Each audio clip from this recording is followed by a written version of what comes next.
My trusty Logic 3 rumble pad has started to fail. It's had a fair bit of use over the years. I mean, it's pretty old. It's got to be over 10 years. You can see some of the buttons have started to have their numbers rubbed out. But apart from that, it's in good condition. But this little roller here, this thumb wheel has stopped working altogether. This one's absolutely fine. All the buttons are fine. The D-pad is fine. But yeah, this one here has been a bit suspect over the last few years. Eventually it does come back after a bit of manipulation, but now I just can't get it to calibrate at all. It doesn't seem to work at all. Check out that. That's pretty old. Can't remember when I bought this. Yeah, over 10 years. Closer to 15, I reckon. But I'm going to open it up and have a look. Maybe there's something obvious inside. Maybe dust. I suspect it's going to be a bit of a mission, because once it's opened I suspect all bits will fly out, but you know, they're not expensive. If it doesn't work, then let's get it open, see if we can fix it.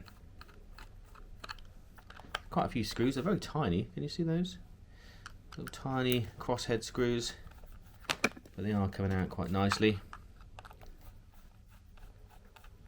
It hasn't suffered too much in the way of gamer rage, and apart from that, it's really solid. Great plastics, virtually no creakiness at all. Alright, let's see what's inside. Is it going to be nice and open without too much persuasion? These are all loose. Here we go. It's on its way. Okay, which way is it going to be opening?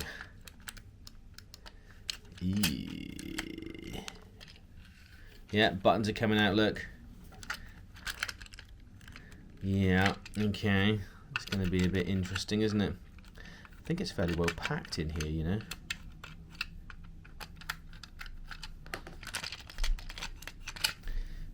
These screws must be a bit longer than I thought. There's something holding it. There we go. Right. Oh, check that out. Oh, here, of course, yes, it's a rumble as well. So there's our rumble motors. Look, basically just offset motor weights. I haven't had that going for a long time. So we're going to have to go in a bit deeper, aren't we? Because, of course, these are underneath. Some buttons have come out. That's quite nicely designed in here. It's fairly tidy.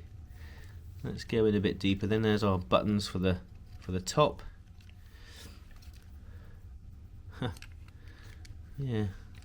Okay. Right, we delve deeper. Ooh, they were tight. Let's get in here. So one on there, and that might be all we need. So there's our pad area, look.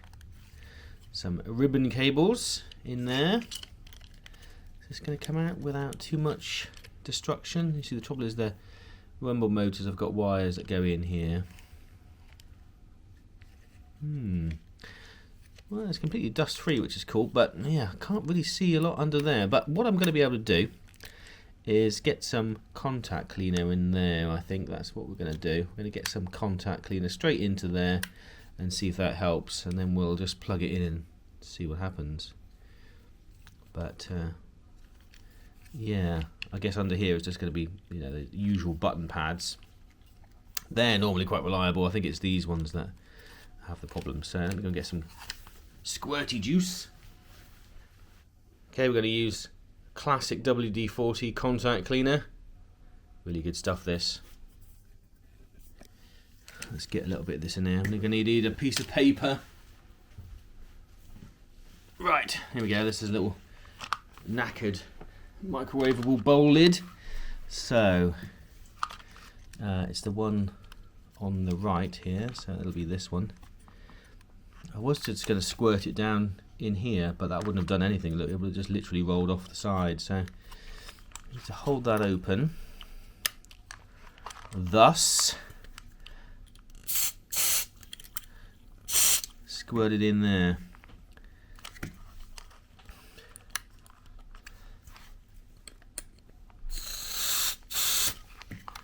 And then give it a bit of a manipulation.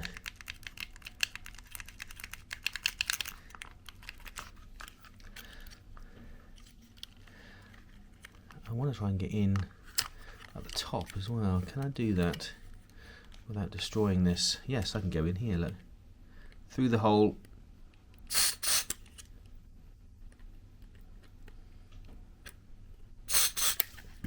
And we'll just let that penetrate, really. We'll see how that goes. These are buttons as well. So they're buttons and that works. It's just the rotation that doesn't work. In fact, you can see a little bit of the movement there. Look, that's moving. Same as that one. LED in there. Just about see some of the circuit board on that bit. It's quite complex when you think that has to be all squeezed in there. Where was the cable relief? Cable relief was only in the lid bit. There we go, look. Bit of plastic there kicking about, but apart from that it's alright. There's a bit of dust here.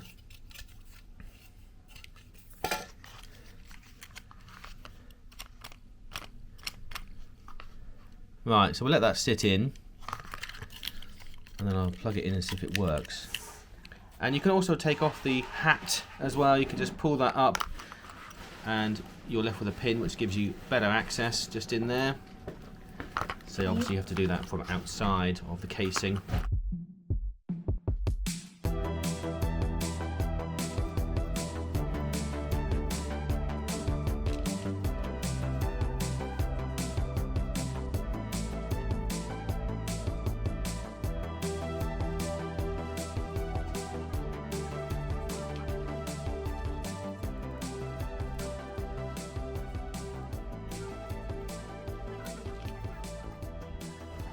Alright, all back up and running. This was difficult to put back together actually in the end because these number 6 and 8 keep falling out because the cable grip is actually in the top part. No, because the cable grip is actually in the bottom part, and 8 and 6 seem to keep falling out, so it's a bit tricky to get back together. But once it's back in, yeah, it's all up and running. I've lost the label because that's come off, but working perfectly and still working, so that's good.